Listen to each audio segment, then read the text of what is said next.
All right, everyone. Welcome, EKN Nation, to another edition of The Hot Seat. It is the first episode of 2023. I'm David Cole, and I'm joined by Sonny Cervelli of GFC Karting.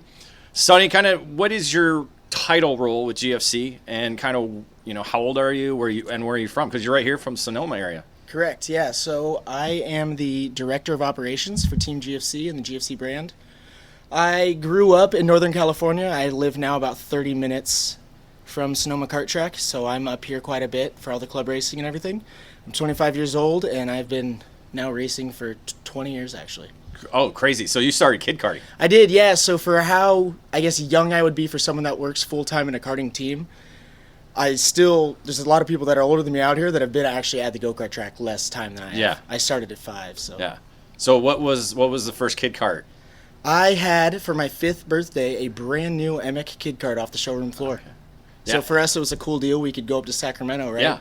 And actually go check out the shop where everything was made. Exactly, yeah. So where did you typically race? What was the first race? What racetrack was that? I grew up racing at Kinsman Kart Club in Dixon. Okay. So I raced just club races for all of my kid kart years, for a couple years in cadets. That's where I spent all my time. Okay. And then just racing club races.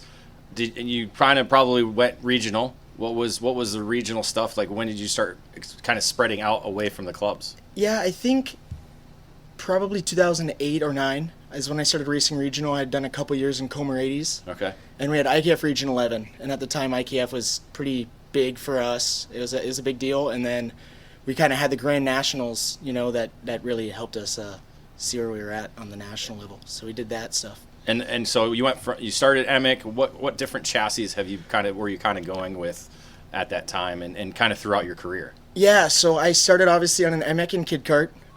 It was what was there. My dad, he went to the shop, picked it out. That's how we started there. When I moved into Junior 1, I actually had a KRT chassis, lent from a friend. I did that for a year. Yeah.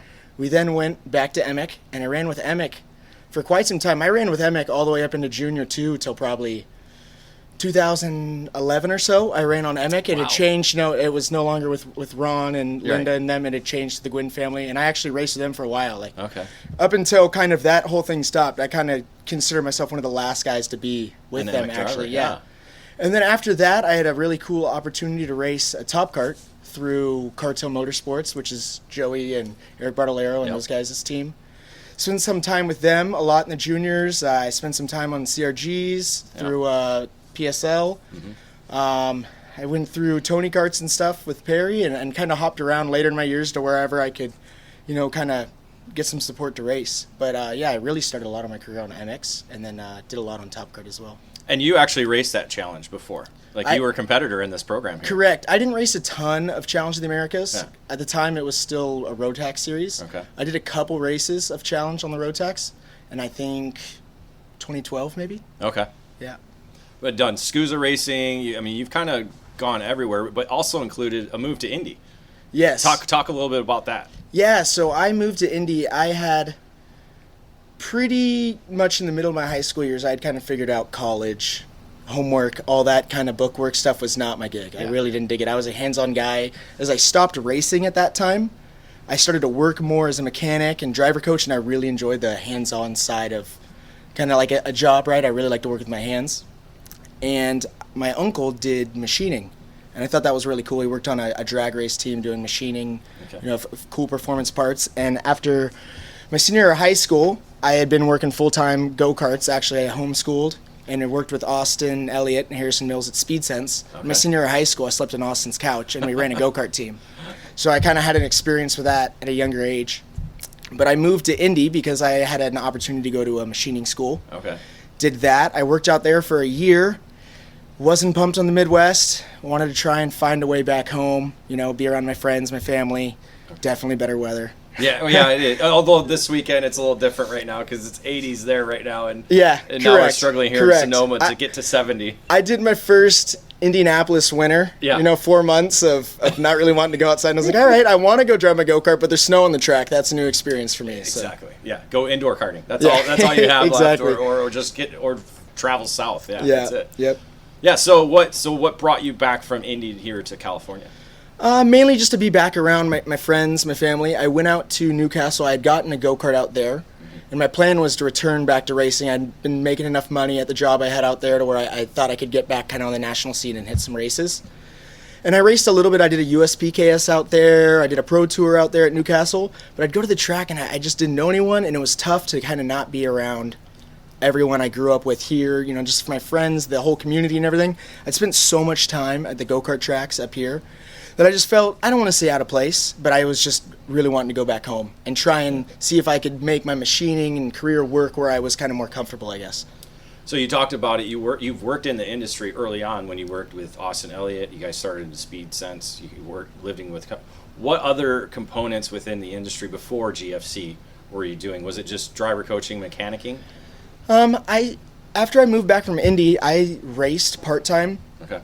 And I was a machinist as well in California. And I was kind of starting to get burnt out after about 2 years of the machining things. You know, my friends go to races, traveling around. And I was like, man, I really want to do this. And I'd come on the weekends out to Sonoma or Dixon local and work. And, you know, a lot of people say, oh, man, I want to hire you for this race. I want to hire you for this race. And I'd always had to work. I couldn't go. Finally, I got kind of burnt, and I had left my machinist job, and I started taking jobs as a mechanic, traveling around. And honestly, I fell in love with it. Yeah. I enjoyed the travel. You know, I think for a lot of people, that's the things, sometimes they're away from home so much, that's what they don't like. For me, I was so excited to go to new tracks, meet new people, learn from new race teams, work with new drivers. I fell in love with it. Yeah, and so during that time, what chassis and what teams were you working? Was it all different, or were you kind of sticking with OTK, or were you kind of just moving around to whoever, you know, was willing to work with you? Yeah, I worked wherever I could. When I started working, OTK was definitely more popular than it is now. Now you see more brands, I think, than maybe 5-10 years ago when I started with it. But I would work wherever I could. I was kind of the guy that would work a race, and by Sunday, I'm trying to find people in the pits. Hey, I want to go to this race next week. Do you have, you know, work? Do you need a driver coach, a mechanic? I knew enough about data. I could kind of do enough of everything to kind of get myself a job with a team if need be. Yeah. So let's talk a little bit about the relationship with Gary. When did that begin? Like, obviously, there's a little bit of an age difference there, you know, and like, you know, because again, when you started, he was shifter kart racing. Correct. You know, so is it you knew about him because he was from the area? Like, talk about kind of how you knew him and kind of how your relationship started. Yeah, I wish I remember when I was racing at Dixon as a little kid karter at Comer 80, because I can guarantee you those guys are probably out there, and I was out there and I had no idea because I didn't know, so young. I didn't know these guys. I'm not watching these guys test and develop, say, a track magic or get ready for Supernats. I didn't know yet, right? What was going on, but I knew of Gary for sure. He was probably someone I did look up to, just being an American in Europe. I've always been a huge fan of international go-karting, so I knew about it. And funny story, my mom reminded me when I started working for Gary full time, is I went to Super Nationals in maybe 2009 or 10 to watch. My dad took me and some friends, and we went. Was it the Schumacher year, or was it? It was the Schumacher 2009. Year. And for me, it was like the coolest thing watching those guys. I mean, I knew all of them, right? I read the magazines, I watched the races, everything. I knew all of it, so I was like just in awe, like starstruck of these guys.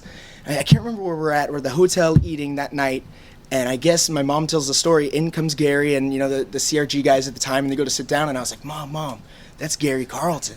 He's the American KZ driver. That guy's, you know, he's bad to the bone. Yeah. And so it's a trip now to be working with him every day, you know, and kind of, it's funny how that was, you know, maybe 16, 17 years ago. Yeah. That moment. So. Yeah. So how did the working relationship begin?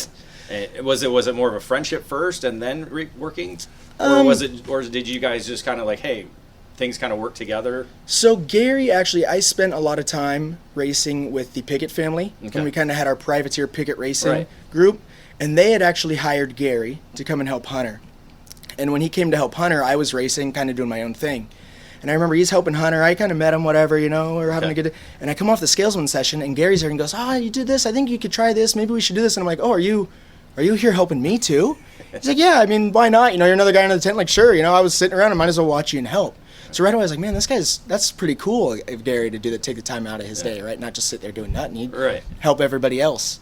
And later that year, we had kind of learned that he was doing his own chassis. And of course, Hunter had gone on it originally, right? And then I wanted to kind of be in part of it. And I felt how I could see how Gary worked with those guys. It's like, man, this guy really understands this stuff. Yeah. Like, he really understands how every single piece of this go-kart works. And I felt, man, if I can get on the GFC as a driver and work with Gary, I can learn myself to become smarter at it too. Because I was very interested in the engineering side of it. So yeah, I had bought a go-kart from Gary. I tested it, bought it, started racing with Gary, and kind of the joke, I started as a paying customer, right? And this is what I do now. Yeah. You know, you interrupt me from vacuuming the mats so we could come do this Exactly. show. So. But yeah, I started with him racing, and he had me start mechanicking on the side, and he said, "Hey, I like how you mechanic. You're really clean. You're on it. You really care. I can tell." And so slowly I started mechanicking for him more, and as he grew, he needed some help in his shop. So I'd come every once in a while and help in the shop, and we just started to spend more time around each other, and I was learning.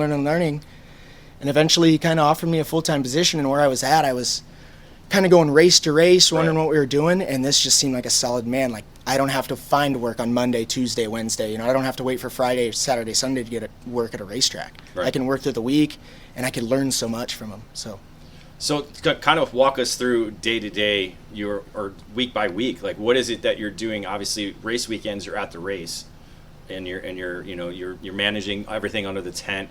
But away from the racetrack, what is it that you guys are always putting chassis together? Is it just nonstop work 9 to 5, or even more than that during the Monday through Thursdays, getting ready for the next race? Yeah, it's changed over the years what we kind of do day to day. You know, when it started, we were much smaller. It was a lot more of like just our racing team. That's really what we were, right? It was just a racing team with our own brand. We'd do development days, where Gary would drive or I would drive, or we'd have other guys help develop, and then running a small race team at the time. You know, when I started with Gary, he had one little tent up with 3 or 4 guys at a Sonoma club race, and that's what our racing team was with the GFC branded carts.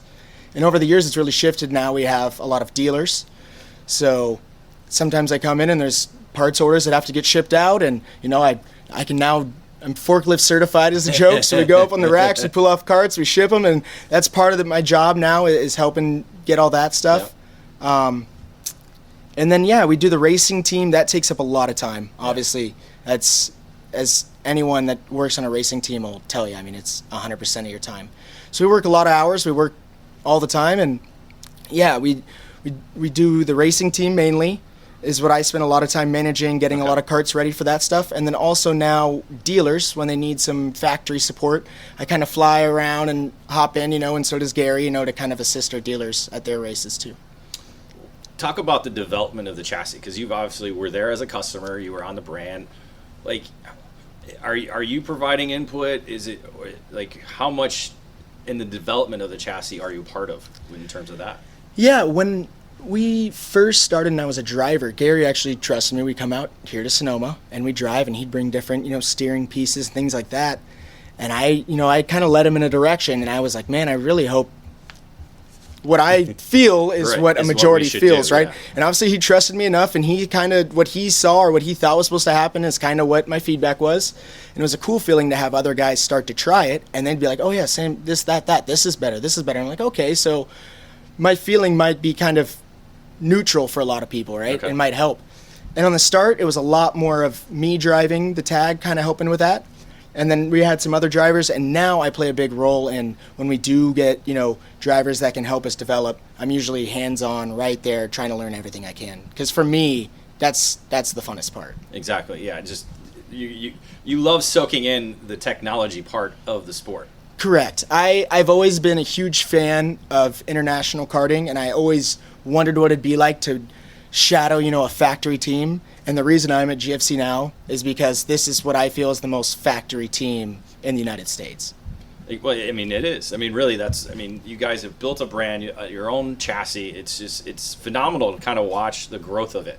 And now seeing, like you said, it started with 2 to 3 drivers. Now you guys have almost 20 here this weekend, maybe 15 to 20? Yeah, we have 18 drivers this weekend. Yeah. Most we've had is 24.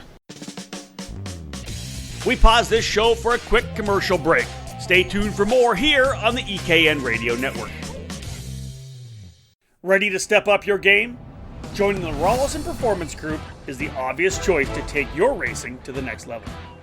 Industry-leading driver development is provided by our staff of multi-time national champions, Super Nationals winners, and Team USA members. And at the same time, RPG continues to be a national-level powerhouse race team. Our goal is to help you raise your game and win races.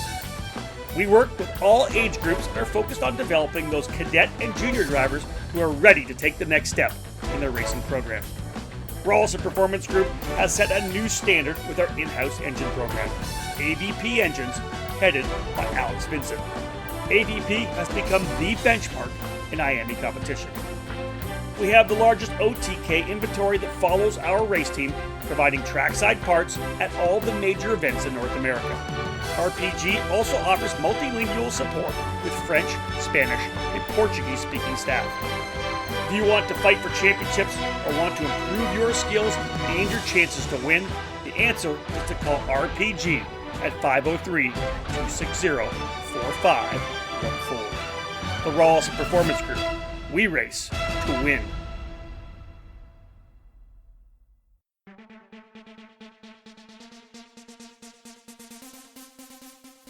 Fast, fair, and fun.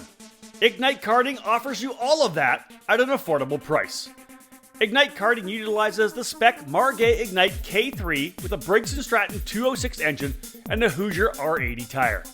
Everyone in the junior, senior, and masters classes compete on the same Ignite K3 chassis, which puts all the emphasis squarely on driver development. Additionally, Ignite Karting is accessible at the local, regional, and national level.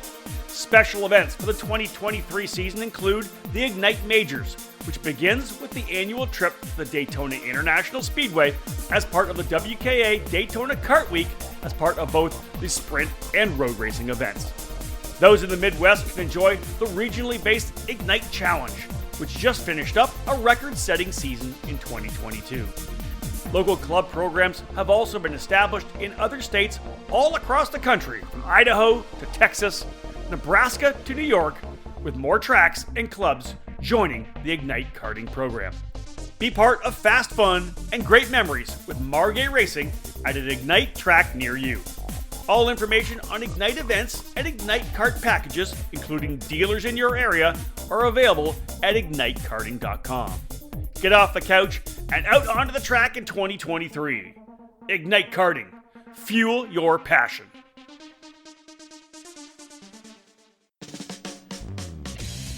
Thank you for listening to the EKN Radio Network. We now join the show already in progress. Las Vegas. It's crazy. I mean, so talk about the kind of the logistics of going from a small, like working out of a van, to now you got 3 trailers and multiple tents and multiple drivers, all in different categories too, because it's not just shifter. It's shifter, it's tag, it's masters, it's junior, cadet. It's all across the board. So do you guys have to kind of negotiate who's working with who? Is it kind of like a zone defense for the amount of drivers you guys have? A bit. I would say, at least in my position, I try to cover everybody. That's what I do. I try to be sort of the middle guy, right? If you need something, ask Sonny. If you need to find something, if you need a part, if you have a question, something like, you need help working on something, it's always kind of like a ask Sonny thing, right? I usually play that role. Yeah. As far as the growth of the team goes, that has been crazy to think. I mean, as silly as it sounds, before it was filling up molecule cleaners for 3 guys, and now it's an hour-long job because I got to do 20 sets of those, right? Okay. And we instead of having 5 cart stands to get ready, there's 30 to load. 20 to it's crazy the amount.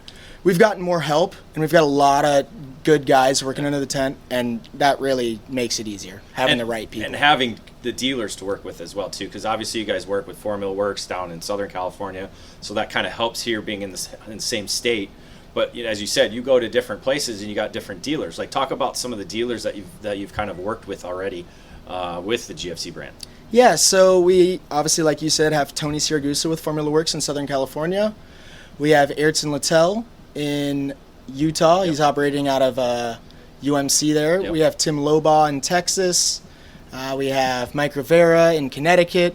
We've got R3 in Kansas City. That's right, yeah. We've got CMC in Oregon. Oregon, yeah. I'm sure I'm leaving some others out. But we've got a bunch now. But also down south in Mexico, you got some racers down there. Correct. We have a couple. We have Diego Ortiz, who races, and Jan Philip Krul, who runs in Mexico. I actually got to go down there last year and work a Scusa Mexico race with them. Yeah, and that like I said, that's the craziest part, is just traveling around. We have a dealer in Thailand. That's right. Yep. I just went to a race with him in Malaysia. So you're traveling. So now you're doing the international thing.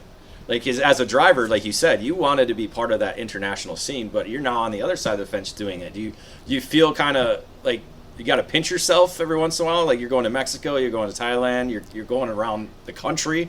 Yes. You kind of have to pinch yourself on that. Definitely. I've been to a lot of places in the States just working, and I always wanted to go to Europe and work at races. I mean, when I was younger, I wanted to race, but as soon as I kind of got switched into like 16, 17, 18, I was like fine with going and working because I got really interested in like how a go-kart works, and I was fine with, man, I'd love to be a mechanic on one of those teams or just kind of be out there, right?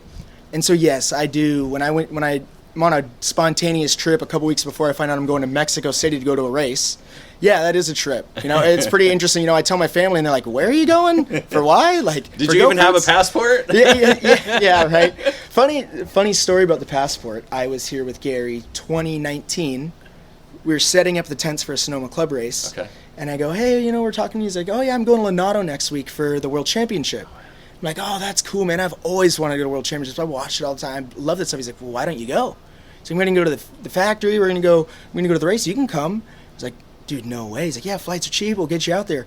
I'm getting ready to go. You know, I'm thinking about it at the track. My head's going a million miles an hour, right? I'm like, I'm going to go to the World. I don't have a passport. I'm on my phone sitting, right? How do I get a passport in 4 days, 5 days? How do I make it happen? We leave the track early. I'm on the road to getting an expedited passport. We're at the public library that night. I'm getting changed to print copies to go to the post office to do it all. I get my passport the night before. I had flights already booked. 5 days before he had told me I'm going to the World Champs, I had gotten a passport, and now I'm going with him over there today. Oh, man, that's crazy. Yeah. Well, it's good you got it because, yeah, that doesn't typically happen a lot, but it's good. So tell me about that experience because, again, I've never been to a KZ race over there. So tell me about that. Yeah, it's breathtaking. Yeah. For me, man, I say it over and over, I've been an enthusiast of international level karting. It's my favorite form of motorsport over Formula One, dirt bike, everything. International karting, I geek out over it. And for me, you know, always seeing kind of the photos and everything and watching the races online, being there, seeing how those teams operate, seeing how it all works was really inspirational. It really was. It was a super cool experience. So seeing it in person, like you said, the behind-the-scenes stuff, how the teams work and how they prepare for everything, did that help kind of give you a focus for working under GFC? Like kind of like, okay, this is how they do it here. Did it give you ideas or tips in how to kind of direct yourself, or was it just good to see that, hey, what we're doing is already what they do there? I think a bit of both. Okay. I think there was some things just kind of looking around in the pits and seeing how they did stuff was, yeah, I picked up on some things for sure. But also the main reason I am at GFC now is because Gary was there for years and years. Yeah. So his processes and things are so similar to theirs. That's why I enjoy being where I am, because I believe he really does it, you know, to the next level. So tell me a little bit about Mexico, because that's an interesting trip, because you know SCUSA really has been putting a push down there. They seems like they have a really good series. Tell us kind of like the atmosphere and how it is down there, because a lot of us have been down to Mexico for karting. Yeah, it's awesome. It blew me away. I didn't know what to expect. I hadn't followed the Mexican karting races much, and when I went down there, it's definitely there's no main thing, no 100cc. Yeah. It's all X30, Yep. but I tell you what, the fields are packed. I went down there and there's 30, 40 in junior and 20 or 30 in X30 senior. Okay. Really good drivers. And yeah, it was a blast. We went down, we operated the Ortiz and Cruel family. They operate with their mechanics out of a garage at one of the tracks we did race at in Mexico City. Went down, a little pop-up tent. Went down there and raced. Diego wins the Sunday final. It was an awesome trip, and it was a cool time. It was one of the first times I've been out of the country and been trusted to kind of make the decisions, right? I'd been out as a mechanic, you know, where I work under a team and I get told, but it was a really cool experience to have Gary be like, you go make the calls down there. I trust you to do it. So it was pretty cool. It's got to build the confidence, and it seems like, you know, obviously putting you as the team manager in operations, like he's kind of put everything in your hands, and he has that trust in you. And do you think maybe because he saw you do it yourself as a driver, do you think that kind of helps with that? Because you really don't know who you're working with until you see what they've done or know what they've done. That's kind of how I approach things. Like, do you think because he saw you as a driver and do what you do you think it just helped build that confidence? Like, yes, I can trust that guy. I think so. I would say more than Gary seeing my results on the track and being, impressed in that way. It was more of, I think we have a very similar work ethic where we're both like relentless, and I think he picked up on that right away when we might stay like late at the track. I was not the guy that was dragging my feet. I was like, hey, if we got to take the front end apart to table it again, like I'm here, I want to do it, whatever it takes. And I think we work really similar in that way, that it's like kind of a whatever it takes, like how long the day is irrelevant to if the performance is worth it, right? Yeah. If we think there's a hundredth of a second we can gain by staying at the track, working really hard, I mean, we'll do it. Going that extra mile. Correct. Yeah. And yeah, it is really neat to see a guy that I looked up to, the same guy that when I was a little dude in, the Rio Hotel saying, oh my gosh, that's Gary Carlton, now go, as we run throughout the day, he might not watch a couple sessions of, say, a kid I'm helping and vice versa, and he'll check and be like, yeah, it looks good, man, awesome. Like, yeah, it's not there's no micromanagement whatsoever. We really trust each other, So you love the international. Do you think there's going to be a point where there's going to be a GFC on the grid for a KZ race or a KZ2 race in FIA competition? That's my dream. That sounds amazing. I would love to see it. Yeah, I think that would be really, really cool. Is that? Do you think that's a goal for GFC, like as a company and a brand itself, or is it just, hey, we're going to focus on again, live your passion and doing it here, and then who wants to, like, because again, there could be drivers or somebody who wants to take that brand over there. Has there ever been a talk between you and Gary about that? Yeah, I think we both have the same mindset. I mean, okay. I know there's a lot of, people think limitations within a brand, to be in the U.S., and we both see it as like, why is that, right? With his experience, his connections over there, and both of our drive, the reason we're in the States right now is because we really wanted to focus on growing domestically, obviously, before we go over. But now we've got Mexico City, we've got a dealer in Thailand. I mean, that is our goal, to be on the world stage, I would say. But aside from the brand itself, it's also about driver development. I know Gary really preaches that. There's been a lot of good young drivers that you guys have worked with over the course of the last couple of years. Kind of go into, because you guys are testing, not almost once a week, if not more than once a week. Tell us kind of about how the driver development program works within the GFC program.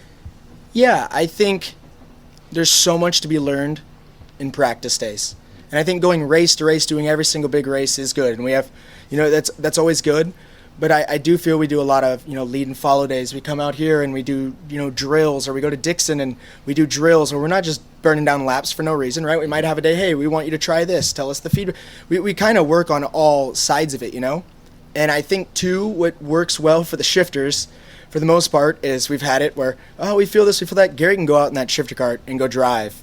Yeah. Usually just as quick as those guys right away, or sometimes faster. And there's that respect from him, right? Like, hey, if he can do it, we know you kind of have that belief, right? Mm-hmm. For the same part, now we've got a couple tag guys that go pretty good too. But kind of at the beginning when we were coaching the younger drivers, I could go drive with them and say, look, it can do this. You can make it around the corner this fast. And there's kind of that belief system there. But yeah, we focus a ton on the driver development. I mean, the entire tent is always developing as a driver. Even our pro drivers are sitting there and we're working on driving better. Yeah. Because at the end of the day, there's no hiding it. That's the biggest part, right? So kind of walk me through a day at a test session with you guys. You say you guys work on drills. Is it like braking drills? Is it passing drills? Is it a combination of all a little bit? Or maybe one day you focus on just this particular like segment or element within driving? Like kind of walk it. I think our most popular one is being able to adapt quickly. Okay. I think that's everything, especially like we see now with how sensitive the track changes, right? When you go to these different races, how it's always changing. Like very rarely are we sitting here and braking at the same point session after session. As it gets hotter, as it gets colder, as more grip comes down, as it rains, it's always changing. Okay. So we'll go out to Dixon and we'll be the only ones out there on a weekday, and we'll have our 5 juniors out there, or 5 cadets, whatever, and we'll go run the track for 10 minutes forwards. Stop. Lube the chains, we'll go 10 minutes the other direction, we'll turn around, and it's just trying to keep them on their toes, right? Okay. Not to get complacent running the same layout. We come to Sonoma, they do a really good job of changing the layout all the time. So right when you think you've got the national layout master to show up and it's reverse sprint. Yeah. And it's kind of like, all right, now we start from scratch again. I haven't driven this in 6 months. Let's try it. So that's kind of our biggest thing, I think, is trying to keep everyone, quick to adjust. That's our most popular. Yeah, that's good. So I think we covered a lot of things on the GFC itself and what you've done. Let's kind of just get into the sport itself. Let's go a couple minutes on that. I know we had a conversation at Road America about the sport itself and the professionalism and mechanics. It's kind of, we have this licensing stuff that's going on. Like it seems like we're at a really big growth within our industry, and it seems like mechanics is one of the issues, one of the areas where we're kind of struggling to get enough people. That's something that you kind of brought up to me. Is it just the fact that you got to have that passion and do it? Be kind of like what you had that passion to want to travel and want to be at the racetrack. Is that kind of the core problem, or is it just that what is the problem and how can we solve it? Yeah, I don't know if I'd say that would be like the problem. Because we always joke, mechanics saying like, "Oh man, I'm over. I want to leave. I don't want to do this." And man, I've seen you here for 5 years. You've made it. Deep down, you love it. You might not want to say it out loud. You might not think it, but you do. You love it. I get told all the time, "Man, I don't know how you do this every day." It's like, well, I wouldn't want to be anywhere else. You know, why be on vacation when I could be at Super Nationals at the races? That's where I want to be. And I think there's a lot of mechanics that are like that as well. It's I couldn't tell you why it's difficult to find mechanics. I couldn't really set my finger on one specific reason. Mm-hmm. I do think a lot of people don't realize that there is a real career in the industry. Mm-hmm. I think I've proved that, that you can go from being a mechanic or a driver coach part-time or even a part-time racer, and if you really want to work full-time in the industry, sure, you might not be in the driver's seat, but you could be on the other side of the fence, and if you keep working, you can get a really cool job, I think. Is there like a key element you think that a good mechanic needs to have in order to be successful? I think they have to care. I think you have to care. I think there's a lot, or I shouldn't say a lot. I know for some, maybe it's viewed as like, oh, at least I get my paycheck. Maybe the kid didn't run good out there, but hey, I get my paycheck, I go home, I go to the next race. And I really appreciate when I see mechanics have the passion. That's kind of what our team is based around, is having the passion, right? Maybe their driver has a bad session. It's not okay, we wipe it down, I'll go back to the hotel, we'll try again tomorrow. It's like, oh, man, let's dive into it. Let's figure out why we're not having a good time. Right. So yeah, I think the main key we look for when we hire is the passion, really, is that you do care. We pause this show for a quick commercial break. Stay tuned for more here on the EKN Radio Network. In karting, it's important to be supported by the right people. With over 40 years of experience in the sport, Trinity Karting Group has everything you need to make your program successful. We do it all, and we do it right. Trackside support and arrive and drive programs at many of karting's biggest East Coast events, full product sales and service, and professional coaching from our experienced staff. Trinity Karting Group is a full-service operation based at the Motorsports Country Club of Cincinnati, which gives us access to our custom-designed driver training facility. This allows us to offer private one-on-one coaching to take you to the next level. From arrive and drive and coaching programs to the parts you need, let Trinity Karting Group provide you with customer service and a racing experience second to none. Trinity Karting Group is an official Kart Republic race team, providing full trackside support at all the major USA karting events, including the SCUSA Pro Tour, United States Pro Kart Series, SCUSA Super Nationals 25, and other events throughout the 2022 season. TKG has in stock Kart Republic, IAME, MG and Avinco tires, and more products for those in Ohio and the Midwest region. Trinity Karting Group has a long history of the sport, a winning pedigree, and we're dedicated to driver development. We take pride in our professional approach and our positive attitude. Let us build a custom race program for you. Give us a call at 513-421-4463 or check us out online at trinitykartinggroup.com.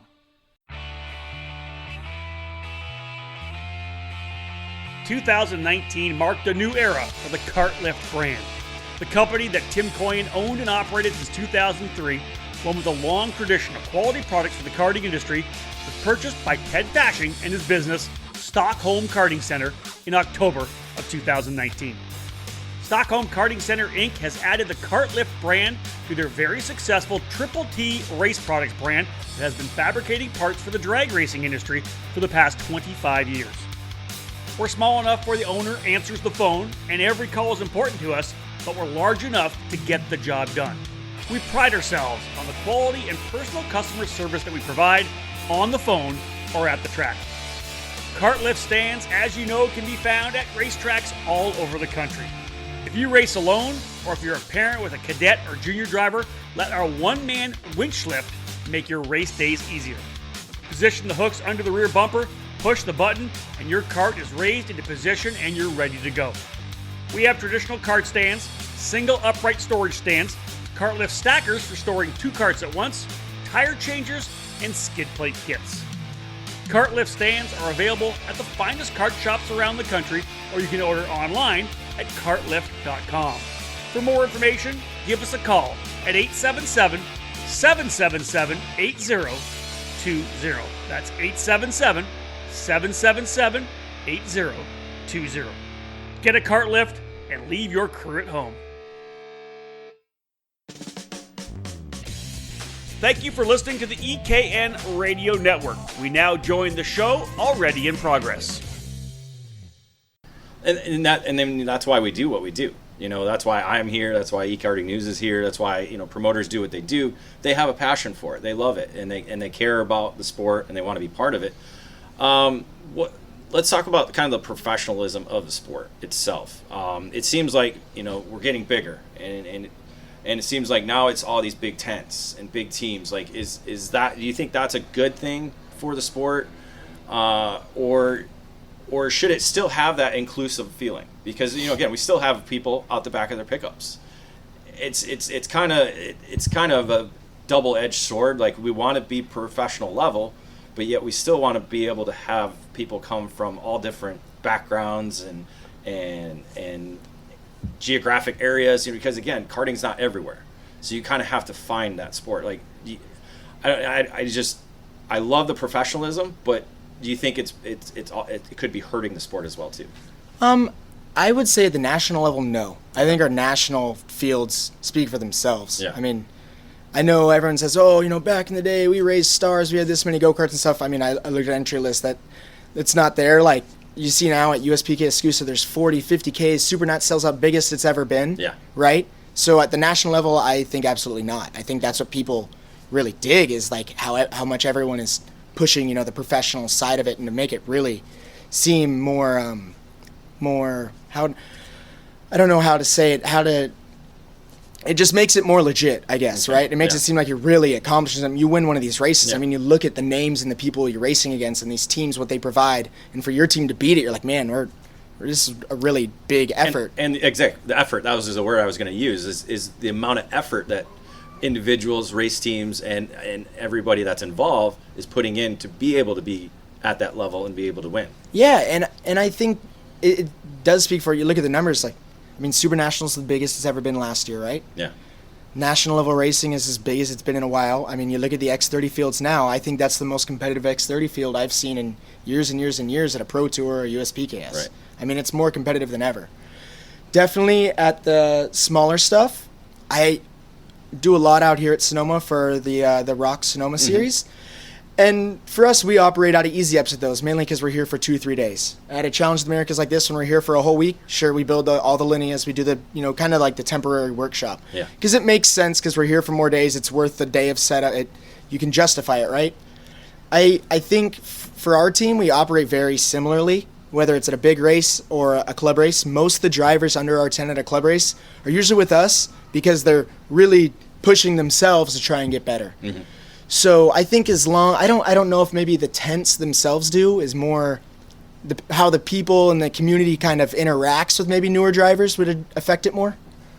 Well, and again, like you said, it's the workspace. Like, that's really what these tents are for. Is, like you said, your home there is for 5 days. Like, easy ups aren't always easy to deal with, especially, you know, when you got the winds here in Sonoma. So that's part of the problem. So, but I think, like you said, at the lower levels, regional and club, it's nice to have kind of that welcome feeling, to where you can actually see what they're doing, because a guy that just starts a sport, they walk in and they see all the, you can't see inside. So it's like, well, how can I approach them? Do you think that's maybe the viewpoint? Like when you were coming up, there wasn't really that big of tents, right? Correct. Definitely not on the regional level, no. There was some cart shops that would support the regional level, and they'd have the easy ups, and it was still very welcome. Yeah. I wouldn't even be on the team, and I know the team owner. We're all joking, right? It's a thing like that. And definitely towards the end of my racing stint around 2014, 15, 16 full-time is, when that stuff started to boom, and you started to see this more professionalism. And, now you go, I remember when I was still racing, you'd see one or two teams with the nice off the side of the truck tents or the linear, the Gatel tents, and man, those guys, they're really attention to detail. And now you go to one of these national races, and every single team's got one. Right. There's not many easy up teams left. But again, that's part of the workspace. I like how you use that, because that changes my viewpoint now. It's not so much that you're trying to hide from people. It's just that you need a place to work. Like, it helps to have security. It helps to have coverage. And it helps not to have the weather elements destroy, or ruin your work area, because you're trying to put in the hard work, effort to be able to be good. So I get, it helps change my viewpoint when you say that. Yeah. But in terms of growth in the sport, what do you think GFC is doing for that, and how do you think the sport as a whole could do better?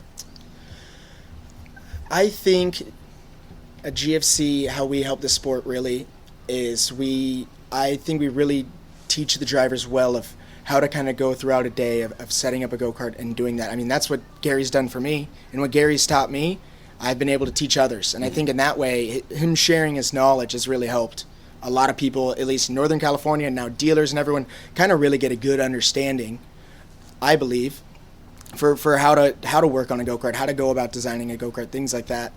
I think the state of the sport, again, at the national level is great. I see new, regional series popping up. I see a lot of excitement about that. So I do think people are headed in the right direction, because growing up, I ran so much club, I did so much regional. I can't preach enough to my guys, like, hey, until we're winning these Rock Sonoma races, maybe we don't have to go to all these other races, right? Sure, if you're running up front or you want to go get the experience, yes, but have these expectations. So I think it's cool to see, I listen to your guys' show, I read all the news, and there's seems to be some excitement again about regional racing, which is really where I grew up doing, right? I didn't do much national ever until I was 14, 15 years old. I never went to a SCUSA Pro Tour when it was first announced coming back. Mm-hmm. All I did was regional racing, and we had our Grand National, in the middle of the year, and that was really your chance to size it up against the guys. So I like how you said that, because we've always preached, like, start at the club and regional level. Don't jump right into national level racing. Yeah, so what if you can afford it? That's not the issue. It's you kind of have to learn, go through the ropes, develop yourself to be able to go to the national event and be somewhat competitive. And that's where I like to look at the licensing program, and because that's obviously a big topic within the sport, is having a licensing program, not only for the penalty situations that the new USPS and SCUSA are going to be doing in next year, but also to get people up the ladder, to start at club. Okay, you've done enough here at the club level. Now you can go to regional racing, and then you've done enough regional racing, you can go to national. Do you think that's the licensing program we should be aiming towards, or do you think it should just kind of be where it's at right now, where it's kind of a free-for-all? I definitely agree with the idea and the trajectory of getting kids into the sport through club racing. Once they're safe, they're comfortable, and they want the next challenge and they're ready for it, going to regional, national, and so on. I haven't seen, enough of the fine details with the kind of the licensing systems that are coming up to say I'm 100% for it or I'm 100% against it. I'm kind of interested to see where they go with it and how it's implemented. Don't have enough details. Yeah. I don't, to where I'm like, I'm sold on it or I'm not, right? I do, though, agree with if the system is in place to help drivers kind of progress through the ranks, sure, I don't see how anyone could disagree with that, really. Is there a specific system like you would like to see implemented? Like if you had the magic wand and you could create a system, is there something specific how you would like to designed, or Or is there an element in terms of a licensing program? Do you think officials should be licensed? Because that's another viewpoint I have, and I'd love to hear your viewpoint on that. Because again, you probably had to deal with officials in terms of protests with some of your drivers, correct? That's definitely a big part of my job on a Right. race weekend now. Definitely, that's another one of my tasks on a race weekend is sitting there. Normally, when a driver has a penalty or anything like that, I'm the guy to kind of come in and help, be the representative for the team. So you have to deal with the race directors, and it's different at every program you go to. So should we have licensing program for officials, not only for drivers, but officials as well too? I think that'd be great. Yeah. I don't see how training officials, to have kind of a standardized way of viewing penalties or, race incidents could ever hurt the sport. Or proper procedures. Correct. I don't see how that could ever hurt the sport. Yeah. Yeah, definitely. I mean, when you learn how to work on a go-kart, you're kind of trained by someone, right? Hey, this is how you do a front end. This is how you align a front end in a way. And until then, you probably can't do it correctly. Once you're taught, you know. So, yeah, I don't see how that could hurt. I do think a lot of the officials, at least race director-wise, have a bunch of racing experience to where I can at least always have whether we agree or not, most of them do a really good job of allowing a conversation. Sometimes you have to kind of, I guess, play by certain series rules. It's not always the most consistent as far as driving, incidents on track and things and penalties and things. It's sometimes hard to remember if this is a 3-second pushback or if this is a half or a full, or sometimes I get a little twisted on that and it's hard to remember. But yeah, I think training the officials and having a certification would be great. So that's something I hope to work on. Yeah. I hope somebody. I'm not sure how it gets implemented or how it gets started or who does it. Again, I look at like SCCA. We look at car stuff. You can go SCCA or you could go USAC, where they probably have trained officials through those programs. Like, I don't see why karting itself can't do the same thing. I think, we went to races in Canada and they had actual trained corner workers every event you go to in Canada. So, and they actually worked at some of the road tax races. And like, I think some of the Grand Nationals, when the Boisclairs were part of Go Road Tax, they would actually bring those trained officials down to work the road tax races because they knew exactly what to do and they knew the proper procedure at all the events. And so it's a struggle too, because as you said, SCUSA does it this way, USPKS does it this way, Challenge of the Americas is here, does it this way, and it would be better to have everything kind of in the same umbrella, or at least have them properly trained the same way, so they, like you said, they're all partly racers, but they still have different viewpoints on how things should be policed. Yeah, definitely. I agree with everything you said. I think training the officials and kind of having a standardized, kind of rule set for penalties and things would make things easier. Yeah. Yes. All right. So what's the rest of the 2023 season for GFC and you? Non-stop, all gas, no brakes. I think next week we're actually going to go support the Northern California IKF series that's going on, so we'll do that. I know Gary's potentially headed out to USPKS. I know we're going to be out here doing all the club stuff, still supporting it at the local level with our racing team, and then traveling all around the pro tours. We'll have a rock fest, obviously the Vegas races, and sure in between then flying to different dealers, servicing dealers, shipping go-karts every day. We'll stay plenty busy. It's busy. So it's nice to be able to leave here tonight and go back home. 100%. Yeah, it's great. The traffic during the week's a little tough coming across Highway 37. But I enjoy it. Yeah, we found that out last night coming into the track. Yeah, most of the mechanics, their first time coming out, they're like, man, I did not expect an hour of traffic. And I'm like, hey, same for me. When I come on a weekday, it's an hour drive. When I come on a weekend, it's 30 minutes. It's just how insane, it is. But yeah, it's nice to be home. I do enjoy it here for how much time I spend here. Sometimes you want to start to get kind of, I don't want to say burn out, but you're like, man, I want to, it's just Sonoma. But then all it takes is one day to get here and the sun rises, you see the view, and you're like, man, you can't beat it. It is one of the best spots to watch a race. And the view and the sunrise and the sunset, it's amazing. And the track's great. I mean, it's really technical. It's got some good straights, and I think it's a great place for the drivers, too. Yeah, and hopefully they'll get all the renovations here in the paddock area done for next year when we come back. And again, that not only helps, because again, they've done a lot of stuff down at the big track, it helps the region as well, because you don't want to walk into a racetrack that's just dumpy, it doesn't have bathrooms and all that other stuff. I 100% agree, man. The facility is a big part of it. When I was younger as a driver, I definitely didn't care. Didn't Like care. if the track was cool, awesome. Yep. I don't mind. Now when I'm setting up tents and I got to worry about washing stuff when it gets Yep. back, or where we're gonna park, or what the ground's like. Yeah, now in my position, I definitely care about the facilities a lot more. Exactly. Yeah. So, Sonny, thank you for joining me, and have a great weekend and the rest of the 2023 season. Yeah, David, thank you for having me on. This is fun.